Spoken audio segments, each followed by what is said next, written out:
Nobody enjoys lugging heavy cases around on their trips. It's one of the least enjoyable aspects of travelling, and we are now at that age where living out of one backpack for 3 weeks just isn't happening. So large suitcases are unavoidable, but one simple decision completely changed how this would impact our trip. It gave us an extra day to explore Kyoto. It let us stop off in Nara, and we jumped on and off the bullet train with nothing more than a small day pack, and we rarely had to drag a heavy suitcase through one of the busiest transport systems in the world. Yes, something as simple as luggage forwarding completely changed the way we travelled around Japan, and it taught us something much bigger about the country itself. We're pretty used to travelling with large suitcases, and honestly, it's rarely much of a problem. Most of the time, we've either got a hire car, we're staying in one place for several days, or we can simply leave our luggage at the hotel while we head out exploring. Our Japan trip, however, was different. Our itinerary involved constantly moving between cities, trains, hotels, and even a hire car. The thought of dragging 2 large cases through some of the busiest transport hubs in the world was becoming increasingly daunting. Then after landing at Haneda, crossing Tokyo during rush hour, in driving rain, and battling our way through packed metro stations, we knew something had to change. Many people seemed to recommend Japan's luggage forwarding service, but we had serious reservations. Our luggage isn't just expensive, it's our whole trip. Between the clothes, camera gear, laptops, microphones, and everything else we'd brought to document Japan, the thought of it disappearing somewhere between Tokyo and Kyoto simply wasn't an option. The timing worried us also. Some of our hotel stays were only a night or 2, so if the luggage arrived even a few hours late, we'd already be moving on again. However, looking back, we'd completely misunderstood the service. We were judging it through our own cultural lens. What if it gets delayed? What if it gets lost? What if someone sends it to the wrong hotel? We've got enough stress wondering whether our bags are even going to make it onto the same plane as us, never mind trusting them to travel across an entire country on their own. But in Japan, things operate very differently, and after just one journey on Tokyo's metro, we realised we had to give it a try.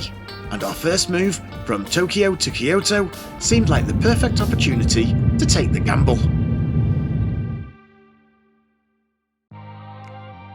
But this highlighted our first real concern. Every guide we'd read seemed to say something slightly different. Most hotels can arrange it, as long as you're not staying somewhere too small. You should be fine. Everything was just a little vague. That wasn't particularly reassuring when our next stop was a fairly small ryokan in Kyoto. Would they accept luggage? Would they even know what we were talking about? Nobody seemed willing to give a straight answer. The fallback was always collecting it yourself from a Yamato Transport Service Centre, but that felt like a bit of a faff and almost defeated the whole point of sending the luggage ahead in the first place. So the evening before we left Tokyo, after a relaxing couple of hours in a cat cafe, we wandered over to reception and simply asked. Within seconds, they'd produced the forms, printed the labels, telephoned our ryokan to confirm everything, and helped us fill in what's turned out to be some pretty straightforward paperwork. They took payment, and that was it. 6,120 yen for 2 large suitcases, roughly £18 or around $24. Honestly, the whole process took less time than checking into most hotels. We walked away without our luggage, free to enjoy the rest of the day, and we headed off to catch the Shinkansen to Kyoto the following morning. Still, if we're being honest, we weren't entirely convinced we'd ever see those suitcases again.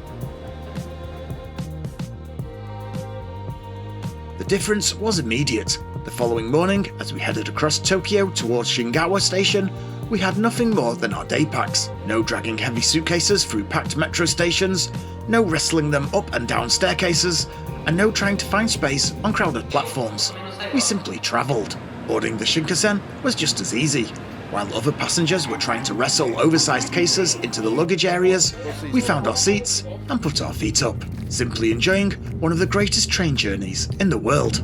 Honestly, it felt incredibly liberating and quite effortless. But the biggest surprise was still to come, because arriving in Kyoto wasn't the end of our journey. It was the beginning of another full day.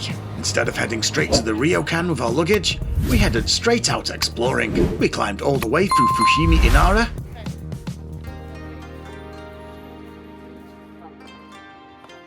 watched the sunset over Kiyomizu-dara, and grabbed an incredible bowl of Wagyu ramen in Gion, and generally made the most of our first afternoon in Kyoto. With 2 large suitcases in tow, we would have achieved only a fraction of that. We genuinely saw people attempting to climb Fushimi Nara, dragging suitcases behind them. Fair play, but it really highlighted the brilliance of this forwarding system. Or did it? As there was still one slight problem. Our luggage. We kept telling ourselves, I'm sure it'll be fine, but the truth was, we had absolutely no idea where it was. Somewhere between Tokyo and Kyoto. Hopefully. All we had was a vague promise that it should arrive tomorrow.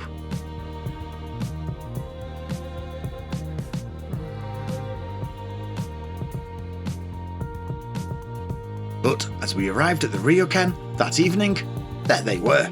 No fanfare, no paperwork, no lengthy conversation, just a polite smile from reception and a subtle acknowledgement that, of course, our luggage had arrived and was waiting for us in our room.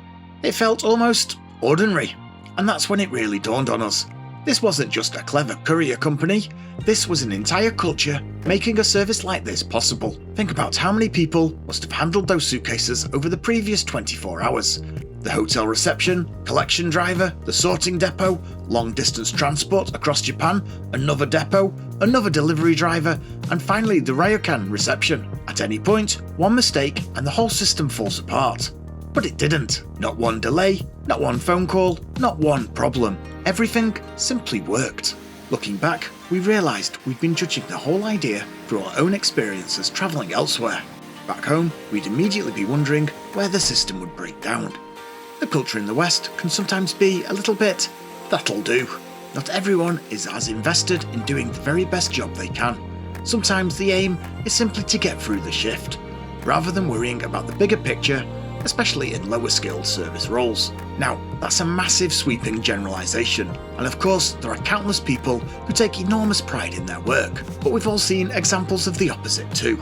And because of that, we'd really struggle to trust something as important as our luggage to a system with so many potential points of failure. But in Japan, the culture just felt different. People seemed to take enormous pride in simply doing their job properly. We noticed it everywhere we went. Hotel reception, room service, convenience stores, street cleaners, security guards. Whatever the job, people seemed determined to do it as well as they possibly could. Not for tips, not for recognition, just because that was the standard. And we realised that's what makes a system like this really work. Every link in the chain as solid as the next. And once that trust was built, we never looked back. After Kyoto, we never really thought about our luggage again. Whenever we needed to, we just sent it off ahead. Travelling to Osaka, instead of taking the direct train, we stopped off in Nara for the day. Normally that would have meant dragging 2 large suitcases around temples, shrines, and a park full of deer, or making the trip as a standalone day trip. Instead, we simply got off the train and explored. Later in the trip, we left Osaka and picked a hire car up and spent nearly 2 days exploring the mountains, skylines, and lakes around Mount Fuji. Again, no luggage. Then, after returning the car, we simply boarded another train back to Tokyo through rush hour to Disneyland. Walking into the Hilton that evening, our suitcases were already waiting for us. Well, almost. Just a few minutes after arriving in the room phone rang. Reception sounded genuinely concerned. One of our suitcases had been damaged in transit, and they were incredibly apologetic. They insisted on coming up to our room to help us make a claim against the courier. The only problem? The suitcase had already been damaged before we'd left the UK. But the fact they'd noticed, contacted us immediately, and genuinely wanted to make it right really summed up the whole experience. It wasn't just about moving luggage from A to B, it was about taking responsibility for every step of the process.